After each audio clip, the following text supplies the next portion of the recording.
It's a pleasure for me to introduce our speaker, who is Dr. Gary Warrick. I have known Gary for a long time. I sat down today and figured out, I think I've known him for 46 years. I've known Gary by my reckoning. I even worked for him one summer at the Fonger Iroquois village and one of his excavations on that. I first met Gary at McMaster when he was completing his honors BA there. We were both students there back in the 70s.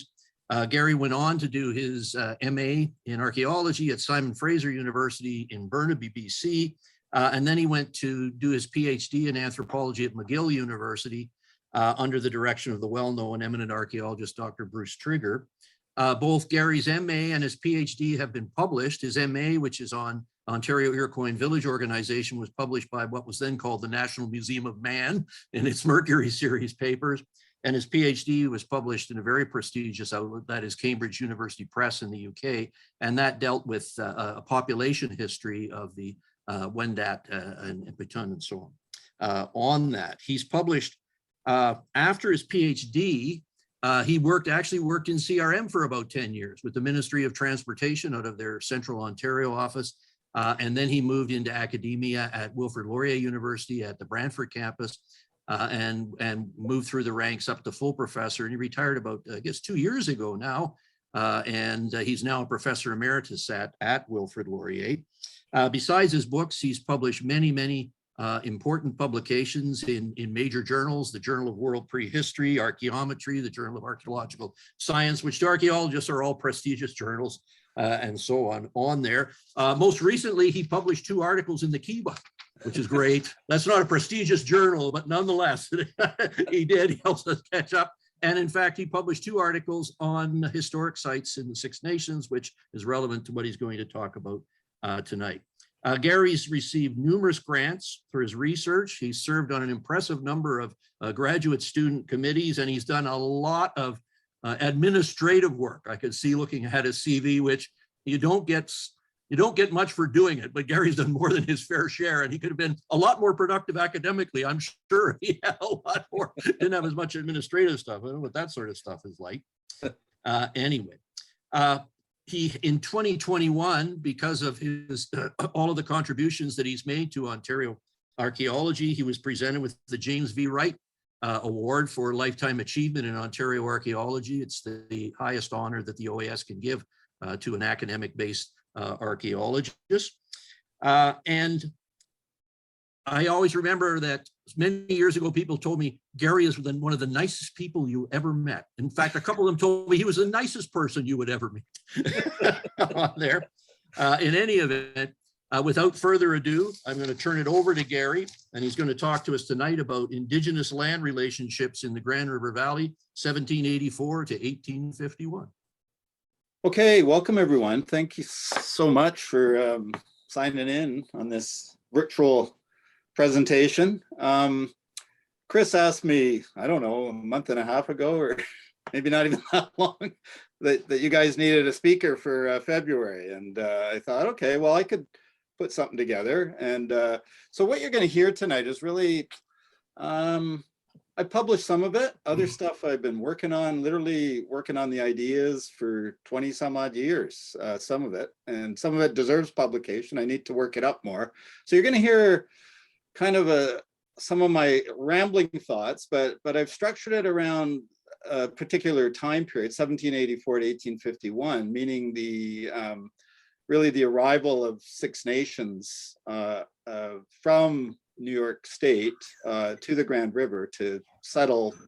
So it's relatively an arbitrary date, 1784 to 1851. And I wanted to include the Mississaugas in here as well, because the Mississaugas certainly were resident on the Grand River in the 18th century, periodically. So the Mississaugas and the Six Nations of the Grand River share the Grand River Valley as the Indigenous peoples. So it's really their histories, but I'm going to talk a lot further back in time and try to place the relationships that those two peoples have today, and we'll bring it right up at the end of the lecture to today, but we're going to start further back in the past and try to capture the Grand River Valley as an Indigenous cultural landscape. And that's really, to start off here, you're going to get a theoretical kind of orientation, but it's really Tom Andrews and Susan Buggy's work in the 2000s and even before that, right? That kind of set the definition for an Indigenous cultural heritage landscape. And I've included it here from one of their publications. And it's really about people's relationship with the land. That's why I titled the presentation, Relationships with the Land, because that's really what it's about. And certainly the archaeological record is a big part of that Indigenous cultural heritage landscape, but it's not the only part, right? And they capture that in their definition, that it's oral traditions, it's practices bound to the land, respect for Indigenous knowledge, skills of the elders, and it's an ongoing thing. It's as we know as archaeologists, thousands of years old in the Grand River Valley, but it's ongoing. And so really all of that Indigenous use and relationship with the non-human world. I mean, when they say all my relations, when you hear an Indigenous person say that, they truly mean that they consider the rocks, the trees, the soil, all the critters, all the plants as relations. And that's certainly captured in their creation story. It's captured in the Thanksgiving address. And the Mississaugas share a similar creation story to this, an earth, or not Earth, it was planet of water way back, right? And it became Earth, right? And you probably know the stories, and I'm not going to get into that, but just the very important relationship and those stories in the Thanksgiving address relate human beings very much to the natural world and to the spiritual world, right? Both of those are important, and they're embedded in the very land itself. So those relationships, we have to remember that Indigenous people have that special relationship that those of us as settlers, we might have relationships, but it's not the depth, it's not the time depth, and it's certainly not in the same way that Indigenous peoples relate to this place called the Grand River Valley, where I am sitting, right? There's the Grand River watershed defined by the Grand River Conservation Authority on the left there, and that's an aerial shot I took in the early 2000s from a small plane. A farmer took me up. We were doing work on one of his on his land on one of the sites, and he said, "I have a small plane. Want to take out?" So I flew it for about 20 seconds. It was the most horrifying 20 seconds of my life, I think, right? And he said, "Here, you take the controls again," right? I don't want to fly this thing. But I did get a lot of nice shots of sites that we were working on. And when I give talks, I talk about the Grand as an Indigenous archaeological landscape, cultural landscape. But I was once asked, how, and this is from Paul Lennox. Paul Lennox is, I'm borrowing from him, but he described the Grand as two sites, one on one bank and one on the other, the entire length of the river. And it's probably similar to the Thames. You could describe it the same way, right? Walk along the banks of the Thames and you're going to find archaeological site after archaeological site all the way along it, right? So, but it speaks to the depth and the intensity of the use of the landscape. And so you've not seen this before unless you attended my 1999 talk in Whitehorse, Yukon.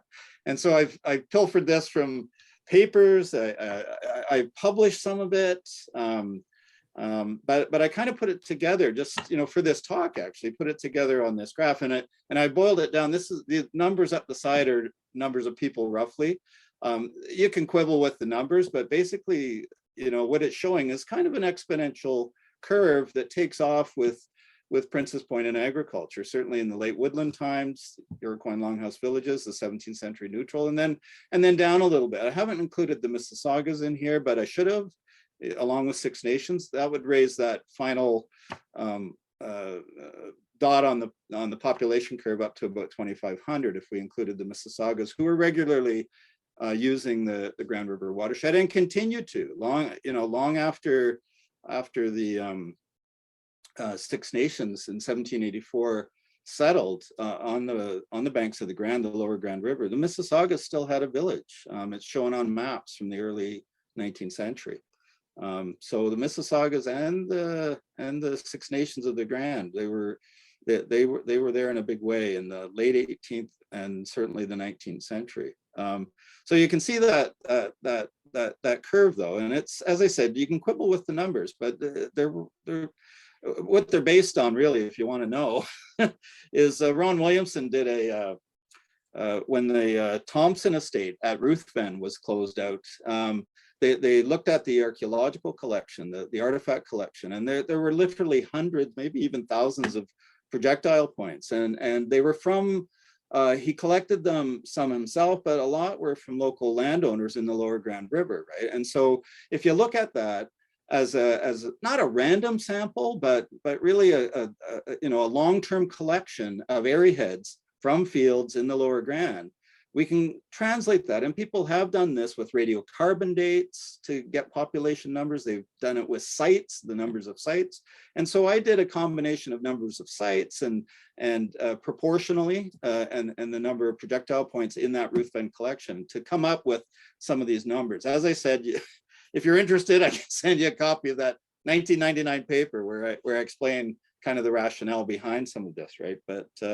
But at some point, I would like to work this up and publish it. As I said, these are ideas that have been blowing around in my mind for quite a while, and I have kind of published parts of them, but not the whole methodology and everything. But suffice it to say, there's a continuous record of occupation from Paleo-Indian times, Fluted Point, and Chris knows this, right? You know, Fluted Point finds in the Grand River area, in the Brantford area, and right up to the present day, there's been a continuous use by Indigenous peoples of the Grand River Valley, right? There really is no area where you could say, oh, people were gone for 1,000 years. I mean, we don't have, we can't prove it. Of course, we can never prove anything with archaeology in the past, but to the best of our ability, you know, that it was continuous record.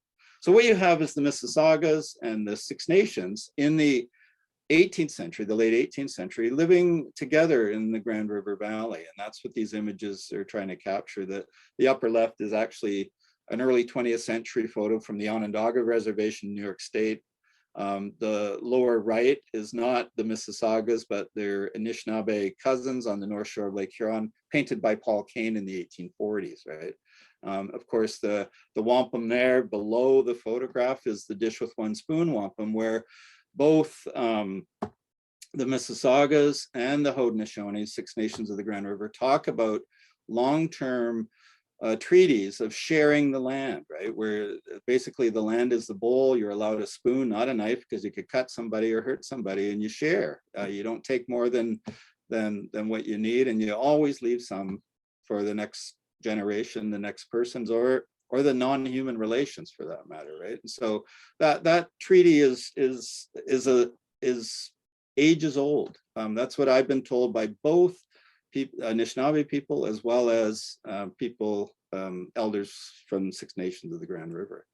So when they got there, I mean, this is what they found. I mean, it had been occupied, of course, by and quite intensively used by the neutral up until the early 1650s. But after that, it was vacated for a few decades. And then the Anishinaabe, the Mississaugas were using it as well, seasonal villages.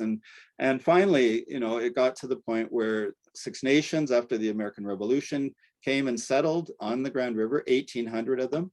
Mississaugas were still here using the Grand River Valley. As I said, there's early 19th century maps showing Mississauga villages on the Lower Grand, dating to the War of 1812 times. So this is an image by Emily Damstra, an artist from Kitchener-Waterloo, who she interviewed me, and she wanted to do a painting of Davisville, which was a Mississauga Haudenosaunee settlement that I looked at in the early 2000s in northwestern Brantford on the banks of the Grand. A Methodist settlement, Mississaugas and the Mohawks living together. So this is her way of capturing it as an artist. And to be honest, it's pretty accurate. You know, she got it right. She did her homework in terms of looking at artifacts and looking at the ethnographies and actually talking to people both at Mississaugas of the Credit and Six Nations of the Grand River. That's one of the maps I'm talking about, an 1815 map, a British map, showing very clearly a Mississauga village. This map's upside down because it was made that the top of the map is south, and so you got to turn it around and you'll get a proper orientation of where that village is. It's on the Lake Erie side, the west or south side of the river. This was made in 1821 by Thomas Rideout, this map, and it shows, if you want to enlarge it, the image, it shows very clearly the settlements on the lower Grand of the Haudenosaunee, the Six Nations of the Grand River, in somewhat ethnic villages. So the Lower Cayuga, the Upper Cayuga, the Mohawks, the Oquaga, which were a mix of Delaware and Oneida. The Delaware, there were Tutelos, they're not on this map, but Nanticokes. There was not just the standard Six Nations of the Grand River that we think of, right? But there were other allied groups in small numbers living with them too, right? Well, Delaware, they were significant, right? This is one of the sites of the occupied in the 1840s, just before the modern reserve was created, and Six Nations of the Grand River, ended up on a postage stamp reserve. But this is in southern Brantford at a place called Eagle's Nest. If you're familiar with Brantford, the Cockshut Bridge is just to the lower left of this picture. So we're looking west up the river.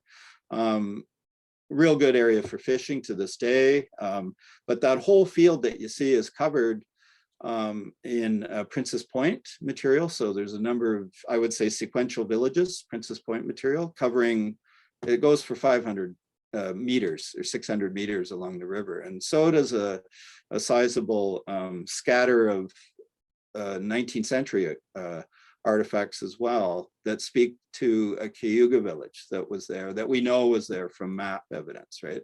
So you got Princess Point and you've got these guys overlapped in this field on top. And that pattern you see over and over and over again on the lower Grand River, where you have Princess Point settlements on the flats, and then you've got Six Nations and Mississaugas living in the same areas. To back it up, and this is where I want to get kind of a long-term view, Eric Tincombe did this brilliant MA. I was on his committee at McMaster University in 2020, and I strongly urge you to take a look at it and read it, because he really did a bang-up job in terms of using CRM data in the lower Grand River. He used available late archaic site data, and he plotted them, using GIS kind of guy, and I'm not into that at all. That was just, I had to trust that, when I was a supervisor, yeah, it looks good to me, right? That you use the GIS methodology properly. But what he arrived at, and I've pilfered this from a page in his MA, but you can see over and over again, the late archaics, all the different, you've got the different, what do we call those? Cultures, point type people, I don't know what you call them, right? Late archaic people using different projectile points, right? That change over time, obviously. So there's a temporal kind of thing going on with this map, but you can see over and over again, certain parts of the Grand River, the lower Grand, in the Brantford area, in the Cayuga area especially, right? And those coincide, interestingly enough, with walleye spawning areas. To this day, they're known from Ministry of Natural Resources as walleye spawning. We know from coring data that was done in the early 2000s, and I can't remember the name of the student, but she was actually out there doing work coring around Davisville when we were out there doing the archaeology in the early 2000s near Brantford, and it was her MA thesis, and she determined from the cores that she'd done in the lower Grand that the lower Grand River, and this has been done by other people as well in the Cayuga area that we're working with. Joe Deloge, I think his name was, working with Gary Crawford and Dave Smith back in the 90s in the Cayuga area on Princess Point. But those studies have determined that the Grand River, the lower Grand anyway, the central channel has not changed in 10,000 years. That's important, because unlike the Mississippi River Valley that winds all over the place and there's meanders and everything else, that's really important, because what it's telling us is basically, these areas that were walleye spawning areas, today could have been there in the past. Eric makes that argument. I would agree with him. I would agree, because over and over again, what you're seeing is people tracking onto those same areas of the Grand over and over and over again. You could probably extend this back in time. I don't know. I mean, somebody should do that study with sites to see where they are, right? But he did it for the late archaic. I would say certainly for Princess Point and after that, those areas, even the Six Nations of the Grand and the Mississaugas, were targeting the same areas. I'm not saying, and he didn't say that that was only what they were interested in. They were all also interested in deer hunting, deer yarding areas. This is in the Brantford area, Dobney Creek, so just south of Brantford, but those red areas, based on Ministry of Natural Resource data, are deer yarding areas. Those yellow dots are, again, this is from Eric's MA, archaic sites, late archaic sites. So you can map very carefully onto that. And I'll just remind you, when I'm talking about Oak Savanna just a little later in this presentation, there's a Lewis Burwell in the 1830s, when he was doing land surveys through this area to survey Brant County into lots and concessions, like any good land surveyor, recorded the forest cover. And every land surveyor that went through Southern Ontario, and I don't have to tell you, you guys probably that, in Southwestern Ontario, South Central Ontario, they recorded the tree cover, which are amazing records. They did it in New York State as well. And foresters have used those records to see what vegetation was like prior to European clearance of the forest, right? And it gives us an idea as to what forest cover was there. But this whole area was oak savanna at the time, prior to European settlement. Oak savanna, ideal browse area for deer. So not only was it wetland, marshy yarding areas in the winter, but it was browse area in the warm season for the deer, right? So little wonder why archaic sites are clustered just at the edge of that oak savanna, right? And you can see the coincidence of the deer yarding areas in green on this map of Eric's and the spawning beds, right? So just bear that in mind, right? That those were the attractions from a subsistence point of view only, There's a whole other set of reasons why agriculturalists, beginning with Princess Point, settled in that part of the lower Grand as well, which they did. And so I've pilfered this from Dave Smith and Gary Crawford's 1997 publication. And you can see here, very clearly, that it's the lower Grand with the little black diamonds are Princess Point sites, right? And it's exactly the Cayuga area and the Brantford area, same as the late archaic, right? You know, we're seeing the same pattern of clustering of sites over and over again. And then lo and behold, who comes along in the 1780s? Where do they set up? The Haudenosaunee, Six Nations of the Grand River, plopped right on top of those same areas, right? It was kind of uncanny when I started looking at that. And then when Eric did his MA, it was like, holy smokes, how ancient is this pattern, right? And how are they mapping onto these areas, right? In terms of these concentrations or clusters of settlements along the Grand River. Because as we know, as archaeologists, we've all gone out to properties with nice streams and everything, and you find nothing. And you think, why? Why is there nothing here? And then you walk over to another drainage and they're plopped multi-component sites on top of one another, right? And you think, why here and not there? Well, there's probably reasons, there's probably reasons if you look hard enough. So when we get into agricultural times, right, the river flats were preferred by Princess Point people. They were preferred by the Six Nations of the Grand River. We've got maps. This is from Neil Ferris's publication, right? So you can see there's maps showing the land use by Six Nations in the 19th century and tracking onto the floodplains.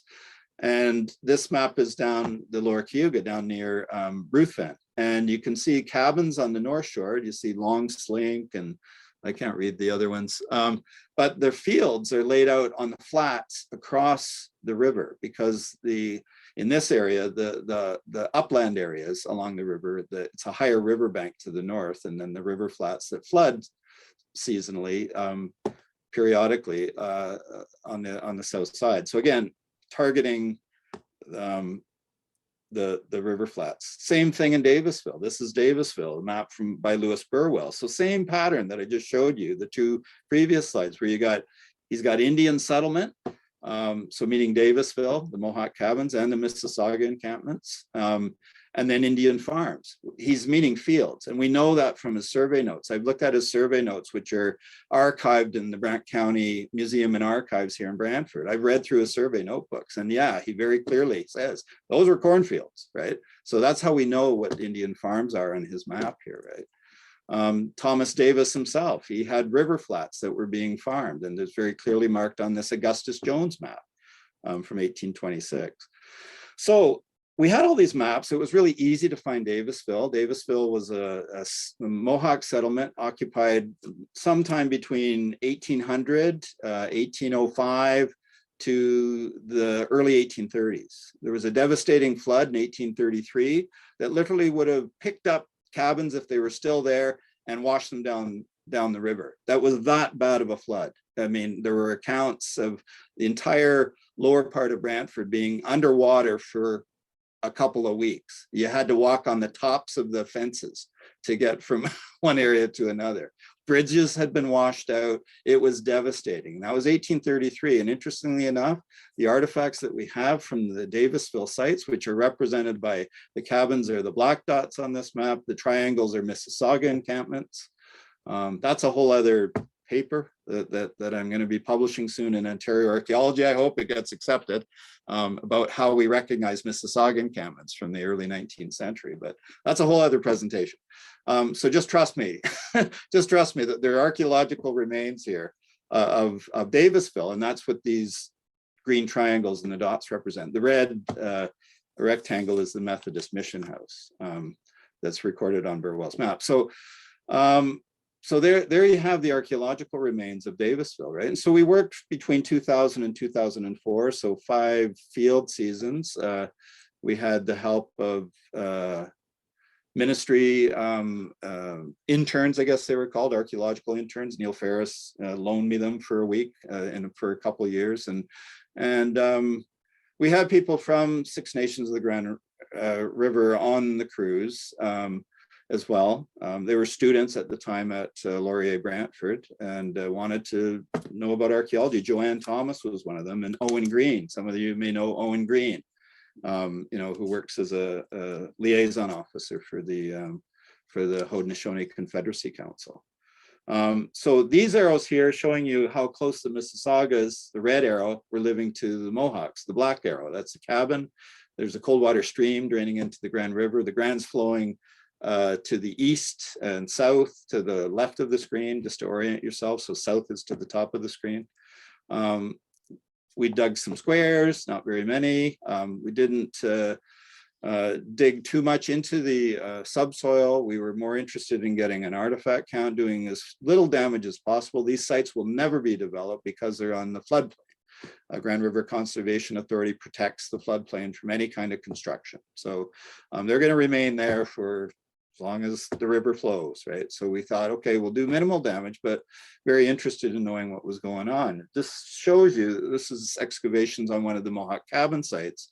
And you can see the river. I mean, 10 giant steps, you're in the river, right? So when I was talking about the flooding that occurred, as a result of European land clearance upriver, it was devastating, and it made it no longer viable for the Mississaugas or Six Nations of the Grand to live the way their ancestors had lived on the banks of the Grand, this close to the Grand, for thousands of years, right? It ended that way of life, that relationship with the river. Of course, they had European materials at Davisville. Neil Ferris has published on this. Ian Kenyon, Ian Kenyon and Neil, it was really their work that inspired mine. I'll be honest with you, their Kiwa articles, their work at Mohawk Village, right? Speaking of Mohawk Village, Lady Simcoe's diagram and Joseph Brandt there. This is from Ian Kenyon's work, but Neil used it in his dissertation and then published it. These are surface collections of different cabins at Mohawk Village. But again, we're seeing the same pattern of use of the land as agriculturalists. They've got their settlements on one side of the river and their farms on the other, right? Which the Indian farms here is the Oxbow in Brantford. If you're familiar with Brantford, it's a low flat area. It's floodplain essentially, right? Whereas where the Cayuga village is circled in Mohawk Village, it's an upland area. It's raised above the river. It would not be subject to flooding. Those villages were well beyond the flood levels, right? So their farms, on the other hand, could have been flooded, right? This is another example. Chris talked about a Kiwa article that I published on the Delaware, that there was a Delaware settlement here on the Van Sickle farm, and this was found by Dave Stuthers in the 1970s, and on the Grand River, and it had everything under the sun. It's one of those I call it multi-component madness sites, where you've got Paleo-Indian, you got high-low, you got early archaic, you got middle archaic, you got late archaic, you got, you name it, on that field, right? But the little circles there are the locations of 19th century, early 19th century, late 18th century artifacts, scatters, that I think represent cabin floors and the associated middens, or the debris fields around the cabins, right? And what's interesting is those 19th century, 18th century materials weren't even noticed by Dave Stuthers. He didn't even record them, right? And lo and behold, you go along, yeah, there's Princess Point, there's everything there, but it was pretty clear.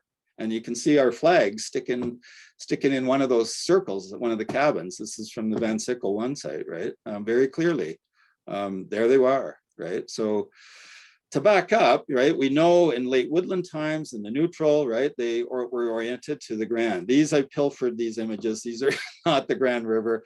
The previous one was from a publication by Claude Chapdelaine on the St. Lawrence River, and this one's from, I think it's the Babby Point site, from an article by Mima Capchus in one of the Royal Ontario Museum newsletters, right? It's an artist depiction of a Longhouse Village. But what's interesting in both these shots is how close the fields and the forest are to that relationship to the river, but they wanted to preserve their proximity to their fields and proximity to the forest, proximity to wetlands, proximity to medicinal plants, proximity to a whole host of things that weren't just subsistence, right? And there was a real effort. And we, back in the 90s, Rudy Fecto worked with me and I saw Rudy's image. So Rudy, I know you're listening to this talk, but we worked on some sites in on the future Highway 407 in the Burlington area, early Iroquoian sites and village sites. And I began thinking about relocation and relocation patterns. And what it seemed to me, judging from Bill Finlayson's work and the work of others in the Draper site, the Pickering Airport surveys from the 70s, they mapped and overlaid village sites on top of early land survey forest cover. And they found that even-aged pine stands were always associated very closely, and the villages were always at one edge of those. And I looked at in the Barrie area for the same thing when I was doing my PhD here on Wendat site, same pattern. So you've got village sites in kind of a D-shaped agricultural fields, but they're keeping the forest equally close. Europeans didn't do that. They would just go in, plop their house down and clear the land all the way around, right? You'd have the forest at the back 40, right? But you didn't keep the forest right beside your cabin as a European. But if you were an Iroquoian, that's what you did. And that's what they continued to do, even in the 18th and 19th century. That's what they continued to do, to keep the forest close, keep their fields on one side of the river, keep the forest on the other side where they were living. That's the pattern that was established back, I would say, in Princess Point times, right?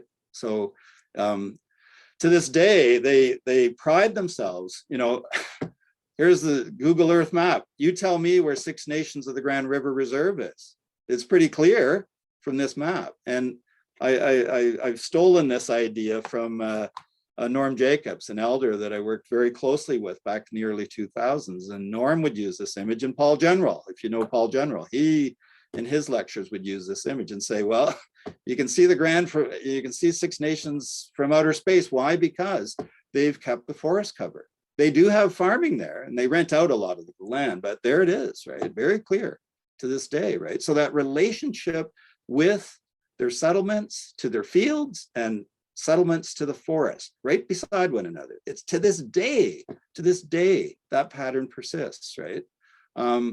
Another thing that I'm playing with and toying with, and at some point, if I live long enough, hope to publish something on it, is oak savanna and prairie, right? And some of you, of course, in Southwestern Ontario, we're familiar with oak savanna. And this is a map on the left here of areas of oak savanna that were recorded again, by land surveyors at the time of the in the late 18th, early 19th century of oak savanna. Now they would have been maybe more extensive than what this is. And I would submit to you, they probably were. Because what you have is a diminishment of the population after the neutral left in the 1650s. You had 5 decades where there really wasn't maintenance of these oak savannas. And anything I've read, and the literature is extensive. If you're interested, I could send you some of the most recent articles that have come out mostly by foresters, but foresters working with archaeological data, and a lot of them working in the United States of America. That's where a lot of the papers have been published. Not so much here in Southern Ontario, but it's wide open to look at the idea of Indigenous peoples not only maintaining oak savannas by burning them, and by burning them, I mean by burning them every few years. Oak savanna, in order to maintain it, you have to burn it every few years.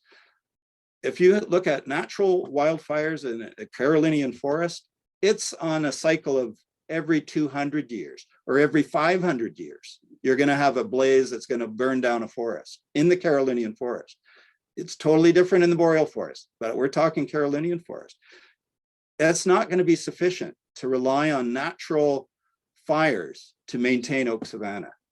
That's the general consensus of foresters, the general consensus of historians and anthropologists and archaeologists who've worked on this, right? But it's not so commonly known here in Ontario, and I don't know why. I don't know why. I discovered it kind of by reading the literature, but when you look again in Brant County, right? If we look at Brant County, right in the center there, this is what oak savanna looks like, and that's how you have to burn it. And by burning the brush underneath, you're not damaging the oak trees. They're really resilient to fire. So that's why you have this open parkland. And this is my recreation on a historical map of Brant County of Louis Burwell's oak savanna plots. This is the best I could do, and I'm not a graphic artist, so I'm going to need somebody to pretty this up, right? But the yellow dots are Six Nations settlements on the Grand River. You see the Grand in blue there. I've highlighted it in blue. And the red are oak savanna areas. Oakland. It's called Oakland for a reason, the township, right? It was all oak savanna. And if you remember back to Eric Tincomb's maps, very clearly, he has right in the Brantford Oxbow area, right? He had a cluster of archaic sites, a cluster of late archaic sites. And where were they? Just to the northeast of that large oak savanna field near Oakland, right? And so I would submit to you that perhaps even in late archaic times, and this is, you may not accept it, and there'll be people who say, no way. I think in late archaic times, they were actually maintaining or enlarging oak savannas by managing them with fire. I really do. And certainly the Iroquoian peoples, the neutrals were doing it. And we know Six Nations of the Grand were doing it. And in fact, William Pope, the naturalist, some of you are familiar probably with his work, lovely drawings of birds, passenger pigeons. And he went through 1834 to 1835, went through Southwestern Ontario, right, on a journey. And he recorded, and his notebooks and journals are amazing. I've pilfered this from a secondhand source, right? The 19th century journals and paintings of William Pope. But I was reading in the introduction of this book that I think all the manuscripts are at Western University at the library, all the archived William Pope stuff. I may be wrong on that, but some of you might want to check it out. But this is how he described just south of Brantford. He was on his way to Brantford, and this is how he described it. Timber scattered in single trees and small patches and mostly oak. Indians were formerly accustomed to set fire to the brushwood in order to clear the land that grass might more freely grow, which furnished plenty of food for deer. Thus, these animals were enticed from all the surrounding forest. There it is. There it is, 1834. This is what he's being told, right? He's a newcomer to this area. He wasn't from this area. He was a newcomer, a visitor, but this is what he's been told, and certainly what he learned, maybe from talking to other settlers in the area too, who had been told this, right? So there's a history there of deer hunting, right? When we look at Davisville and compare it to Mohawk Village, and the Dewar site is a barefoot Onondaga site of the 1840s that was excavated under my watch when I was a Ministry of Transportation archaeologist. But you can see the wild versus domestic, right? So Mohawk Village, and Neil Ferris has published on this, and very clearly, Mohawk Village, the two cabins, different ages, right, were they weren't doing so much hunting anymore, at least not dragging the bones back to the cabins. How's that, right? Maybe they were out there dressing the, leaving the bones out in the field at the hunting camps, right? But they certainly weren't dragging them back, right? In terms of local hunting, right? They were relying on domestic. But at Davisville, the 2 Mohawk cabins that we tested, most of it was wild game and a lot of deer. And when we look at the Davisville 3, by the way, is the Mississauga encampment. So 100% wild. They had no domestic remains at all in the zooarch assemblage that we collected from there. But this map is, the table is going to be hard to read, but I've taken data from New York State and taken the Mohawk Village stuff and plopped them all together, right? But I've highlighted Davisville in red because if you look at Davisville, it resembles, it doesn't look like the 17th, early 18th century Seneca Mohawk stuff at the top, and certainly doesn't look like the neutral, right? But you can see the percentages of deer certainly way beyond Mohawk Village, right? They're still doing a lot of deer hunt at Davisville. And we're told this by Peter Jones, who was a Mississauga. He was the son of Augustus Jones, this land surveyor, and his mom, Tubanique, she was from the Mississaugas of the Credit. She was his mom. And so Peter Jones was a Methodist preacher. He became the chief of the Mississaugas of the Credit in the 19th century. But he was raised to hunt and fish, and he recorded hunting with some of his Mississauga companions in the 1820s, where? West in Burford in Oak Savanna, Oak Plains, he called it. That's where they went hunting. And they were successful in terms of bagging deer, right? So they were dragging those deer back to Davisville, right? And so probably the Mohawks were doing the same thing, right? Hunting in the same, those Oak Savanna areas. So again, using the land, that relationship to the land, keeping it deliberately, managing the land, that relationship with the land, taking care of it, managing it, partly for their purposes, but partly for the natural world too, right? Fishing, again, sturgeon fishing. We got sturgeon bones at Davisville, but you don't get them on any sites after 1840s. Why? Because they erected dams for power, for grinding grain, for cutting wood, and the fishing for sturgeon was disappeared. We know how rich the ground was for its fishery back in the 1820s. Again, Peter Jones records in his autobiography at Davisville, he went out one night with some buddies in a canoe, like what these people, these aren't the Mississaugas of Davisville. I pilfered this from another painting, right? But using jacklights, using torches, right? And they caught 120 fish in one night. Peter Jones recorded that in his autobiography, 120. He names it, the number, 120. Now, maybe that was unusual. Maybe that's why he recorded it. I don't know, but it shows you how productive the fishery was. This is an image from Frank Waugh, an ethnographer of the Six Nations in the early kind of World War I era, early 20th century, showing a man spearfishing, right? Spearfishing in the Grand. We also got a lot of net sinkers at Davisville, and I think that they were using net fishing, but they might have even been reusing net sinkers. I remember reading something by Dana Polton. Dana, if you're listening, if you're listening tonight, maybe you can remind everybody, but I remember reading in one of your reports, I think it was on Catfish Creek or something like that, about your supposition that people may have been reusing net sinkers from ancient times. And again, this was, if you look at the literature more broadly, and I'm talking throughout North America, it was commonplace for people to pilfer ancient sites for usable materials, right? Now, I'm not saying that they were digging in the ground looking for net sinkers, but if the net sinkers were lodged in a cold water stream nearby, are you going to pick them out and use them rather than napping your own? Of course you will, right? So we don't know how old these are. I don't know if, I know the Davisville people were probably using them, but because they're all over where the cabin is, right? Are they really ancient and they're just finding them and reusing old ones? I don't know. Maple sugaring camps. Well, these are really difficult to find. There was a recent article just published about a couple of years ago from, I'm trying to think if it was Wisconsin, of someone who'd done some metal detecting, and they actually had oral history to go on to locate maple sugaring camps. And they were successful, but you don't find very much at all. So it's kind of invisible. It's an invisible activity in the 19th century. And certainly prior to contact, good luck trying to find a maple sugaring camp, or at least identify one.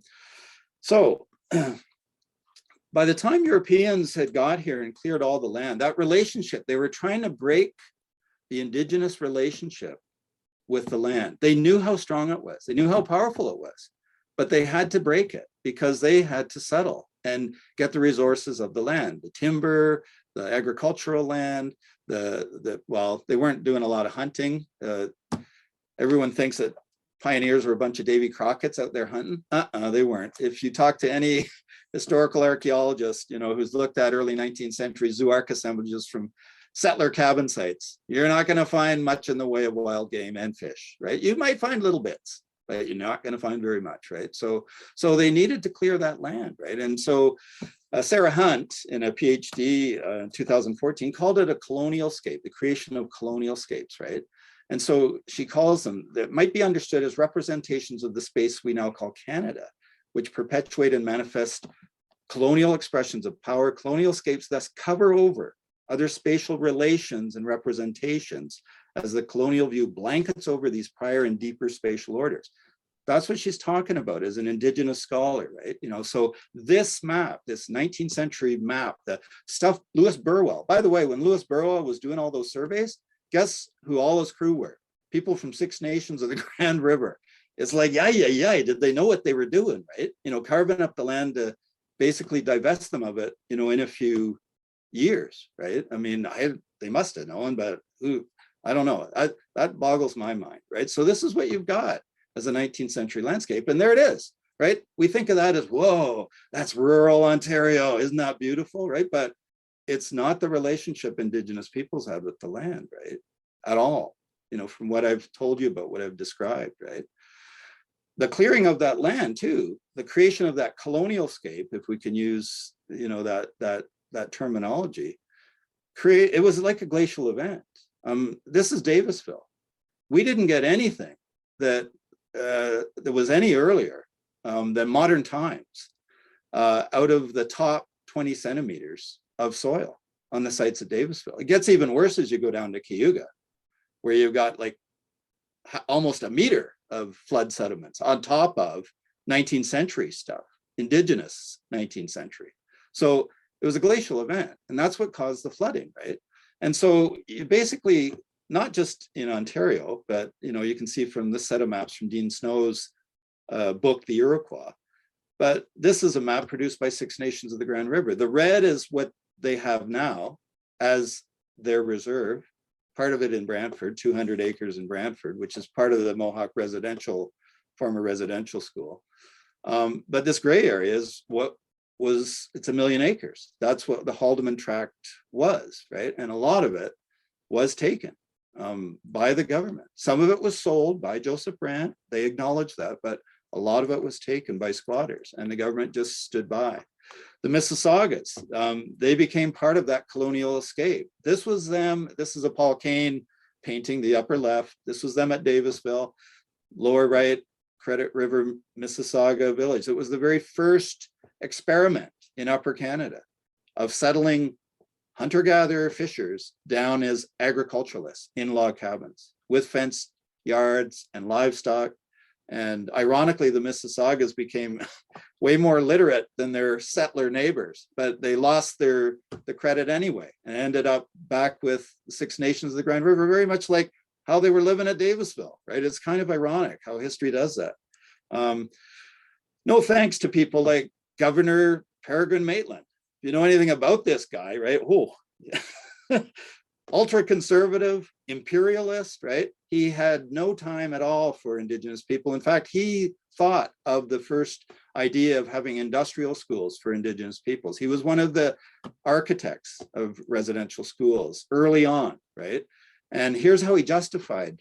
He was into settlement too. He wanted settlers on the land.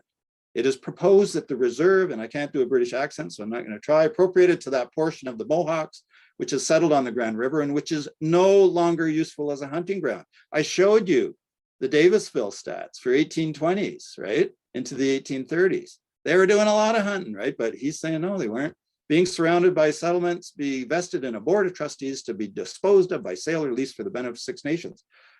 again, 1828. This was a colleague of, of Peregrine Maitland, Darling, who later became, I think, the lieutenant governor of Tobago in the Caribbean. Anyway, he was on a trip through, he'd been the lieutenant governor, I think, of Nova Scotia before 1828, and he was on a trip through Upper Canada, and he visited Mohawk Village. This is Lady Simcoe's drawing of Mohawk Village on a birch bark, a piece of birch bark that's in the, I think, the British Museum or something like that. Their principal village, or Mohawk Castle it is called, consists now of half a dozen miserable huts scattered without any order and a paltry church. Their knowledge of farming is exceedingly limited, being chiefly confined to the cultivation of Indian corn, beans, and potatoes. Yee, not a very good characterization, right? Upper Canada Parliament, 1842. They seldom resort to hunting and fishing for a supply of food, although many of them indulge in these sports for various periods. At least 1/3 do not hunt at all. They were going back to London, these reports, as believable reports. Nobody was going to check on them. This was the lieutenant governor sending these things back, right? I was going to question him. Why? Because they wanted the land for settlement, right? This is 1842. This is a map. You can get it online, look at it yourself. I've given you the link, by William Walker. He was surveying Tuscarora Township, which is now 6 nations of the Grand River. That's the land, right? So I want to draw your attention to all the little wee cabins that you can see at the top of that map. Jacob Thomas, Sally Sturgis, Jacob Sturgis, Cornelius Otter, Tuscarora John, right? And they go down along the river. Look at how they're oriented, just like Davisville. But you can see this grid that got him of lots and concessions that got imposed on them. Like, so lot 49 there, right? It's going to have 1, 2, 3, 4, 5 owners at least, maybe 6, right? How are you going to sort that one out, right? It doesn't compute with a European way of using the land and relating to the land, right? So nevertheless, they were cheated out of their land. They had to accept. That's where they are now. This was 1875. You can see that it's 1 cabin on 1 lot, right? That's what it is. 1 cabin on 1 lot, a very European way, away from the river. You got roads now. That's where they live today, right? This is from the early 20th century, one of the cabins. By the way, these cabins, if you drive up and down the lots and concessions of 6 nations of the Grand River, you'll see these, the odd time, these old dilapidated cabins with no roofs on, but a lot of them get torched. So there's not very many of the original ones left. Using Sarah Hunt's words again, although the land was imagined as empty and made to be legally empty, we know through Indigenous peoples' lived experiences, oral histories, and legal relations that the land was not empty. It was indeed rich with life that goes back to time immemorial, not back to the date of Canada's formation as a state. I'm kind of doing an Indigenous presentation here because I'm taking you back to the words of Tom Andrus and Susan Buggy of an Indigenous cultural landscape, right? That it's a lived thing. It's Indigenous people still relating to the land, using the land through oral tradition, through practices. Carolyn King, if you know her, with her moccasin identifier project, right? Wanting to put literally imprints of moccasins in urban areas to remind us, the settlers, that there's an Indigenous, there was an Indigenous presence there, there still is an Indigenous presence to the land, right? And lastly, I'm just gonna end here with Paul General's words. And Paul told me this over a corn soup lunch many, many years ago. I first met Paul at a conference, it was the Grand River Conservation Authority Heritage Day conference, right, up in Kitchener. And Paul was a speaker and I was a speaker. And so we went out for a corn soup lunch a few months later at 6 Nations of the Grand River. And we got talking, right? And Paul told me this story that as the land, he was a former, he's retired now, but he was the former wildlife officer. So he would get calls from 6 Nations hunters, but he would get calls sometimes from irate settler farmers when they would see 6 Nations hunters on their back 40 hunting for deer. And of course they would say, they didn't get my permission. What are they doing back there? And one guy just was reaming Paul out, a farmer, being particularly terrible with him. And Paul lost his cool, which he doesn't do very often, but he lost his cool. And he just said to the man on the phone, actually, they're not hunting on your farm's on their hunting territory. And of course, he said the phone immediately slammed down, and that was it, right? But he then published these words in a Ontario Heritage Trust newsletter, Heritage Matters. You can read them yourself. I'm not hunting on your farm, you're farming on my hunting territory. And the bottom pictures are just a deer cull that Six Nations hunters participate in annually. They get called by Ministry of Natural Resources to do deer hunting in sometimes near urban areas, which disturbs the settler folk quite a bit, right? So anyway, I'll end it there. Thank you for your patience. I hope I haven't gone on too long.